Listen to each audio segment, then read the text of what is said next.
ಹೆಬ್ಬಳಲು Shri Chakramata YouTube channel ವೀಕ್ಷಕರಿಗೆ ನನ್ನ ಹೃತ್ಪೂರ್ವಕ ನಮಸ್ಕಾರಗಳು. ಸುಭಾಷಿತ: ಒಳ್ಳೆಯ ಕೆಲಸಕ್ಕೆ ಖರ್ಚು ಮಾಡುವ ಹಣ, ಒಳ್ಳೆಯ ವ್ಯಕ್ತಿಗೋಸ್ಕರ ಎದುರು ನೋಡುವ ಸಮಯ ಎಂದೆಂದಿಗೂ ವ್ಯರ್ಥವಾಗುವುದಿಲ್ಲ. ನೋಡಿ, ಒಳ್ಳೆಯ ಕೆಲಸಕ್ಕೆ ಎಷ್ಟೇ ಮಾಡಲಿ, ಖರ್ಚು ಮಾಡಲಿ, ಅದು ವ್ಯರ್ಥ ಆಗಲ್ಲ. ಒಳ್ಳೆಯ ವ್ಯಕ್ತಿ ಕಾಯಿರಿ, ಗಂಟಾನುಗಟ್ಟಲೆ ಕಾಯಿರಿ, ಅದೇ ವ್ಯರ್ಥ ಆಗಲ್ಲ. ಬೇರೆ ಯಾರಿಗೋ ಕಾಯೋದು, ಏನೋ ಇದು ಮಾಡೋದು ಅಲ್ಲ. ಗೊತ್ತಾಯ್ತಾ? ಇವತ್ತು ನಾವು ದಿನಪಂಚಾಂಗಕ್ಕಿಂತ ಮುಂಚೆ ನಾವು ಜ್ಯೋತಿರ್ಲಿಂಗಗಳ ಬಗ್ಗೆ ತಿಳ್ಕೊಳ್ಳೋಣ. ನಮ್ಮ ಭಾರತದಲ್ಲಿರುವ ಜ್ಯೋತಿರ್ಲಿಂಗಗಳ ಬಗ್ಗೆ ನಾವು ತಿಳ್ಕೊಳ್ಳೋಣ. ನಾವು ಜ್ಯೋತಿರ್ಲಿಂಗ ಅಂತಂದರೆ ಎಷ್ಟು, ಯಾವ ಥರ, ಎಲ್ಲಿ ಬರುತ್ತೆ? ಕಾಶಿ, ರಾಮೇಶ್ವರ, ಹಿಮಾಲಯದ ಕೇದಾರನಾಥ, ಹೆಮ್ಮೆಯ ಜ್ಯೋತಿರ್ಲಿಂಗಗಳು ಎಲ್ಲ ವಿವರಣ ತಿಳ್ಕೊಳ್ಳೋಣ. ಸೋಮನಾಥ ಅಂದರೆ ಸ್ಥಳ ಎಲ್ಲಿದೆ? ಪ್ರಭಾಸ್, ಪಟನ್, ವೇರಾವಳ ರಾಜ್ಯ ಗುಜರಾತ್ನಲ್ಲಿದೆ. ವಿಶೇಷತೆಯಿಂದ ಇದು ಜ್ಯೋತಿರ್ಲಿಂಗಗಳಲ್ಲಿಯೇ ಪ್ರಥಮವಾದುದು ಎಂದು ಹೇಳ್ತಾರೆ. ಮಲ್ಲಿಕಾರ್ಜುನ ಸ್ಥಳ ಎಲ್ಲಿದೆ? ಶ್ರೀಶೈಲಂ ರಾಜ್ಯ ಆಂಧ್ರ ಪ್ರದೇಶ. ವಿಶೇಷತೆ: ಕೃಷ್ಣಾ ನದಿಯ ದಡದಲ್ಲಿರುವ ಈ ಕ್ಷೇತ್ರವು ಜ್ಯೋತಿರ್ಲಿಂಗ ಮತ್ತು ಶಕ್ತಿಪೀಠ. ಭ್ರಮರಾಂಬಿಕಾ ದೇವಿ ಎರಡು ಒಟ್ಟಿಗಿರುವ ಅಪರೂಪದ ಪುಣ್ಯಕ್ಷೇತ್ರವಾಗಿದೆ. ಗೊತ್ತಾಯ್ತಾ? ಮಲ್ಲಿಕಾರ್ಜುನ ಸ್ವಾಮಿ. ಮೂರನೇದು ಮಹಾಕಾಳೇಶ್ವರ ಸ್ಥಳ ಉಜ್ಜಯಿನಿ ರಾಜ್ಯ ಮಧ್ಯಪ್ರದೇಶ. ವಿಶೇಷತೆ: ಇಲ್ಲಿನ ಲಿಂಗವು ದಕ್ಷಿಣಾಮುಖವಾಗಿ ಇದೆ, ದಕ್ಷಿಣಾಮೂರ್ತಿ ಅಂತಾರೆ. ಇಲ್ಲಿ ಮುಂಜಾನೆ ನಡೆಯುವ ಭಸ್ಮ ಆರತಿ ಜಗತ್ ಪ್ರಸಿದ್ಧವಾಗಿದೆ. ನಾಲ್ಕನೇದು ಓಂಕಾರೇಶ್ವರ ಸ್ಥಳ ಕಾಂಡ್ವಾ, ನರ್ಮದಾ ನದಿ ತೀರ, ರಾಜ್ಯ ಮಧ್ಯಪ್ರದೇಶ. ವಿಶೇಷತೆ: ನರ್ಮದಾ ನದಿಯಲ್ಲಿರುವ ದೀಪವು ಪ್ರಕೃತಿಯಲ್ಲಿ ಓಂ ಆಕಾರದಲ್ಲಿದ್ದು ಅಲ್ಲಿ ಈ ಜ್ಯೋತಿರ್ಲಿಂಗವಿದೆ. ಕೇದಾರನಾಥ ಸ್ಥಳ ಹಿಮಾಲಯ, ಗರ್ಹ್ವಾಲ್ ಭಾಗ, ರಾಜ್ಯ ಉತ್ತರಾಖಂಡ. ವಿಶೇಷತೆ: ಇದು ಅತ್ಯಂತ ಎತ್ತರವಾದ ಪ್ರದೇಶದಲ್ಲಿರುವ ಜ್ಯೋತಿರ್ಲಿಂಗವಾಗಿದೆ. ಹಿಮಚ್ಛಾದಿತ ಪರ್ವತಗಳ ಮಧ್ಯೆ ಇರುವ ಈ ದೇವಾಲಯವು ಚಳಿಗಾಲದಲ್ಲಿ ಮುಚ್ಚಿರುತ್ತದೆ, ಬೇಸಿಗೆನಲ್ಲಿ ಮಾತ್ರ ತೆಗೆಯುತ್ತೆ, ಚಳಿಗಾಲದಲ್ಲಿ ಅದು ಮುಚ್ಚಿರುತ್ತೆ.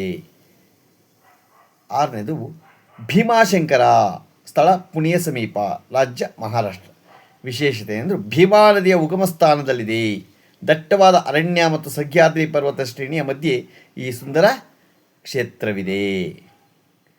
ನೆಕ್ಸ್ಟ್ ಏಳನೇದು ವಿಶ್ವನಾಥ ಸ್ಥಳ ವಾರಣಾಸಿನಲ್ಲಿದೆ, ಕಾಶಿನಲ್ಲಿದೆ. ವಾರಣಾಸಿ ಅಂದರೆ ಕಾಶಿ, ರಾಜ್ಯ ಉತ್ತರ ಪ್ರದೇಶ. ವಿಶೇಷತೆ: ಗಂಗಾ ನದಿಯ ತೀರದಲ್ಲಿರುವ ಅತ್ಯಂತ ಪವಿತ್ರ ನಗರಿ ಕಾಶಿ. ಈ ಜ್ಯೋತಿರ್ಲಿಂಗದ ದರ್ಶನದಿಂದ ಮೋಕ್ಷ ದೊರೆಯುತ್ತದೆ ಎಂದು ನಮ್ಮ ಇಂದೋರು ನಂಬಿಕೆ ಇದೆ. ತ್ರ್ಯಂಬಕೇಶ್ವರ ಸ್ಥಳ ನಾಸಿಕ್ ಸಮೀಪ, ರಾಜ್ಯ ಮಹಾರಾಷ್ಟ್ರ. ವಿಶೇಷತೆ ಅಂದರೆ ಗೋದಾವರಿ ನದಿಯ ಉಗಮ ಸ್ಥಾನವಾದ ಬ್ರಹ್ಮಗಿರಿ ಬೆಟ್ಟದ ತಪ್ಪಲಿನಲ್ಲಿದೆ. ಇಲ್ಲಿನ ಲಿಂಗದಲ್ಲಿ ಬ್ರಹ್ಮ, ವಿಷ್ಣು ಮತ್ತು ಮಹೇಶ್ವರ ಎಂಬ ಮೂರು ಮುಖಗಳಿರುವುದು ಇದರ ವಿಶೇಷತೆ. ತ್ರ್ಯಂಬಕೇಶ್ವರ ಅಂದರೆ ಮೂರು. ತ್ರ್ಯಂಬ ಯಾವ್ಯಾವುದು? ಮಹಾರಾಷ್ಟ್ರದಲ್ಲಿದೆ. ಬ್ರಹ್ಮಗಿರಿ ಬೆಟ್ಟದ ತಪ್ಪಲಿನಲ್ಲಿದೆ. ಇಲ್ಲಿ ಲಿಂಗದಲ್ಲಿ ಬ್ರಹ್ಮ, ವಿಷ್ಣು, ಮಹೇಶ್ವರ ಮೂರು ಇರೋದ್ರಿಂದ ಇದನ್ನು ತ್ರ್ಯಂಬಕೇಶ್ವರ ಅಂತ ಹೇಳ್ತಾರೆ. ವೈದ್ಯನಾಥ ಸ್ಥಳ ದೇವಘರ್, ರಾಜ್ಯ ಜಾರ್ಖಂಡ್. ವಿಶೇಷತೆ: ರಾವಣನು ಶಿವನನ್ನು ಹೋಲಿಸಿಕೊಂಡು ಈ ಲಿಂಗವನ್ನು ತಂದಿದ್ದಾನೆಂಬ ಪೌರಾಣಿಕ ಹಿನ್ನೆಲೆ ಇದೆ. ಇದನ್ನು ವೈದ್ಯನಾಥ ಧಾಮ ಎಂದು ಕರೆಯುತ್ತಾರೆ. ನಾಗೇಶ್ವರ ಸ್ಥಳ ದ್ವಾರಕಾ ಸಮೀಪ, ರಾಜ್ಯ ಗುಜರಾತ್. ವಿಶೇಷತೆ: ದ್ವಾರಕಾ ಕೃಷ್ಣವ ನಗರಕ್ಕೆ ಹತ್ತಿರದಲ್ಲಿದೆ. ನಾಗಗಳ ಅವುಗಳ ರಾಜನಾದ ಶಿವನನ್ನು ಇಲ್ಲಿ ಆರಾಧಿಸಲಾಗುತ್ತದೆ. ರಾಮೇಶ್ವರಂ ಸ್ಥಳ ರಾಮೇಶ್ವರ ದ್ವೀಪ, ರಾಜ್ಯ ತಮಿಳುನಾಡು. ವಿಶೇಷ ಅಂದರೆ ದಕ್ಷಿಣ ಭಾರತದ ಪ್ರಮುಖ ಪುಣ್ಯಕ್ಷೇತ್ರ. ಶ್ರೀರಾಮನು ಲಂಕೆಗೆ ಹೋಗುವ ಮುನ್ನ ಮತ್ತು ರಾವಣ ವಧೆಯ ನಂತರ ಪಾಪ ಪರಿಹಾರಕ್ಕಾಗಿ ಇಲ್ಲಿ ಶಿವಲಿಂಗವನ್ನು ಪ್ರತಿಷ್ಠಾಪನೆ ಮಾಡಿದ್ದಾರೆ, ಪೂಜಿಸ್ತಾ ಅಂತ ಇತಿಹಾಸ ಹೇಳುತ್ತೆ. ಕೃಷ್ಣೇಶ್ವರ ಸ್ಥಳ ಔರಂಗಾಬಾದ್, ಛತ್ರಪತಿ ಸಂಭಾಜಿ ನಗರ, ಎಲ್ಲೋರ ಗುಹೆಗಳ ಸಮೀಪ, ರಾಜ್ಯ ಮಹಾರಾಷ್ಟ್ರ. ವಿಶೇಷತೆ ಎಂದರೆ ಇದು ಕೊನೆಯ 12ನೇ ಜ್ಯೋತಿರ್ಲಿಂಗವಾಗಿದೆ.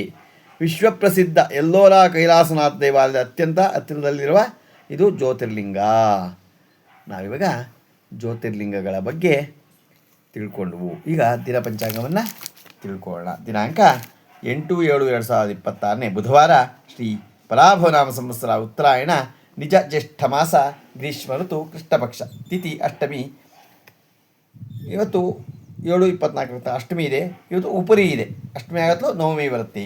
ನಕ್ಷತ್ರ ರೇವತಿ ಹಗಲು 12:05, ಮಳೆ ಪುನರ್ವಸು 1ನೇ ಪಾದ, ರಾಹುಕಾಲ 12:28ರಿಂದ 2:04, ಗುಳಿಕ ಕಾಲ 10:02ರಿಂದ 12:28, ಯಮಗಂಟ ಕಾಲ 7:40ರಿಂದ 9:16. ಇವತ್ತು ಯಾರು ಹುಟ್ಟು ಹಬ್ಬ ಆಚರಣೆ ಮಾಡ್ಕೊತಿದ್ರು, ಮದುವೆಯಾದ ದಂಪತಿಗಳು ವಾರ್ಷಿಕೋತ್ಸವ ಆಚರಣೆ ಮಾಡ್ಕೊತಿರೋರಿಗೆ ನಮ್ಮ ಹೆಬ್ಬಳಲು ಶ್ರೀ ಚಿಕ್ಕಮಾತಾ ಯೂಟ್ಯೂಬ್ ಚಾನಲ್ ಕಡೆಯಿಂದ ಶುಭಕಾಮನೆಗಳನ್ನು ತಿಳಿಸ್ತೀವಿ. ದೇವರವರಿಗೆ ಆಯುಸ್ಸು, ಆರೋಗ್ಯ, ಐಶ್ವರ್ಯ ಎಲ್ಲ ಕೊಟ್ಟು ಕಾಪಾಡಲಿ ಅಂತ ಕೇಳ್ಕೊತೀನಿ. ನಮ್ಮ ಹೆಬ್ಬಳಲು ಶ್ರೀ ಚಿಕ್ಕಮಾತಾ ಯೂಟ್ಯೂಬ್ ಚಾನಲ್ ಯಾರು ಸಬ್ಸ್ಕ್ರೈಬ್ ಆಗಲು ದಯಮಾಡಿ ಸಬ್ಸ್ಕ್ರೈಬ್ ಆಗಿ ಲೈಕ್ ಕೊಡಿ.